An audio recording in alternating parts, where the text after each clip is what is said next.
Bom, pessoal, então nós estamos falando acerca dos regimes de previdência, né? Apresentando para vocês quais são eles. Falamos aqui qual é a base legal do regime geral e agora do regime próprio. Em relação ao regime próprio, ele está previsto no artigo 40 da Constituição Federal do Brasil, a Constituição de 1988, e esse regime é aquele regime destinado aos grupos específicos de trabalhadores que laboram em entidades, órgãos e até unidades federativas que possuem uma previdência própria, né, para a qual eles contribuem e que são distintos, né, ou seja, eles não fazem parte do regime geral de previdência e, portanto, não estão cobertos pelos serviços e benefícios prestados pelo INSS através do regime geral de previdência, tá? Além desse também, eu disse aos senhores que existe ainda o regime militar, né, o regime dos militares, da previdência própria destinada para os servidores militares, e esse regime também tem previsão constitucional.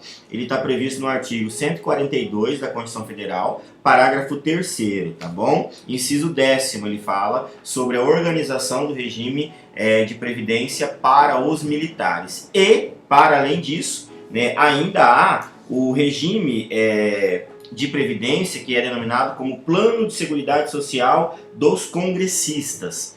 E assim como o regime dos militares, o Plano de Seguridade Social dos Congressistas, ele possui lei própria. É a Lei 9.506 de 97, uma lei de filiação facultativa que regulamenta uma previdência específica criada para os congressistas, né, destinadas aos deputados federais, senadores e suplentes que não estão vinculados ao regime geral de previdência social. Quanto ao regime dos militares, é importante também eu dizer para vocês que esse regime, né, ou seja, que essa previdência específica, ela também está regulamentada em lei própria, que é a Lei 6.880 de 80, tá? É uma lei específica que trata acerca dos regimes destinados aos militares do Brasil, tá bom? Então esses são os 4 regimes básicos ou obrigatórios. Além dos 4 regimes básicos ou obrigatórios, nós ainda temos os regimes complementares, que são aquilo que o próprio nome diz, né? Regimes que complementam, né? Que complementam a previdência social. Então esse regime complementar, ele pode ser o regime de previdência complementar privada ou o regime de previdência complementar pública. A previdência complementar privada está prevista no artigo 202 da Constituição Federal a sua possibilidade de criação.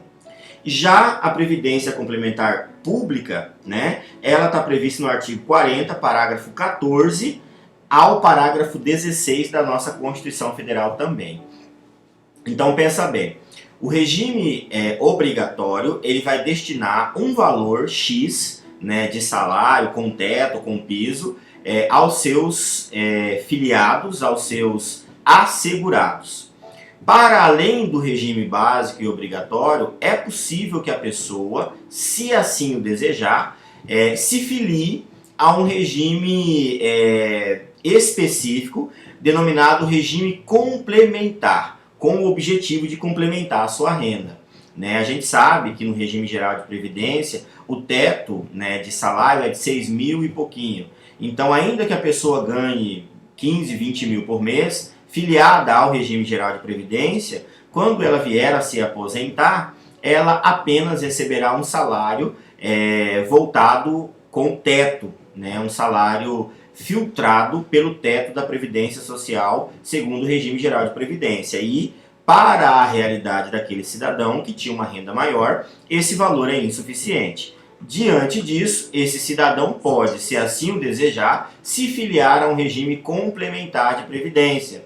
E esse regime pode ser privado ou público, a depender, né, do tipo de órgão que ele faz parte. Por exemplo, há os regimes de previdência complementar privada, por exemplo, os regimes vendidos pelos próprios bancos, né? Bradesco Vida e Seguro, regime de previdência do Sicredi, previdências autônomas, etc. e tal. E esses são os privados. E há ainda os públicos, como por exemplo o regime de previdência complementar dos servidores públicos da União, né? Os servidores federais têm essa possibilidade. Os servidores do Tribunal de Justiça também têm essa possibilidade. Então depende do órgão empregador desses trabalhadores, tá bom? Então esses são os regimes de previdência social. Existem os regimes básicos ou obrigatórios, que são divididos em 4, e existem ainda os regimes complementares. Né? Os regimes básicos ou obrigatórios, eles têm filiação compulsória, ou seja, não é facultada à parte, ao trabalhador, estar ou não filiado a este regime. Já os regimes de previdência complementar, eles facultam ao trabalhador, se assim o desejarem, se filiar a esse regime para que possam então alcançar uma complementação de suas rendas, tá bom? Em relação aos regimes de previdência, nós destinamos os nossos olhares de forma mais aprofundada ao regime geral de previdência, que é o regime que regulamenta os trabalhadores, a sua maioria, né, os trabalhadores de relações de emprego formais, submissos à CLT. Esses trabalhadores, eles se submetem a esse regime geral de previdência de forma compulsória, independente de sua vontade, e necessitam contribuir mensalmente para que assim tenham acesso aos serviços e benefícios prestados pela nossa Previdência Social. Em relação ao regime geral, é importante destacar que o artigo 201 da Constituição Federal, ele regulamenta, né, a Previdência e diz que ela vai ser organizada sob forma de regime geral, de caráter contributivo e de filiação obrigatória. Então eu não posso escolher se eu quero ou não fazer parte. E observa alguns princípios, e aí ele manifesta os princípios que nós aprendemos lá atrás. Né? Inicialmente, ele destaca no caput do artigo 201 da Constituição Federal o princípio do equilíbrio financeiro e atuarial. Porém, ele ainda diz que a lei vai atender, por exemplo, a cobertura dos eventos de doença, invalidez, morte e idade avançada, que é aquilo que nós já falamos lá atrás, que são os fatores de risco social, né? Além da proteção à maternidade, especialmente à gestante, salário família, proteção ao trabalhador em situação de desemprego involuntário, enfim. Dentro do caput, né, dentro do caput e dos incisos do artigo 201 da Constituição Federal, nós já podemos ver alinhavarem-se os benefícios que são prestados pela Previdência Social. Então nós já vemos aqui nos próprios incisos do artigo 201 da Constituição Federal o que ele diz que a Previdência Social deve, de forma mais objetiva, proteger, ou seja, deve contemplar.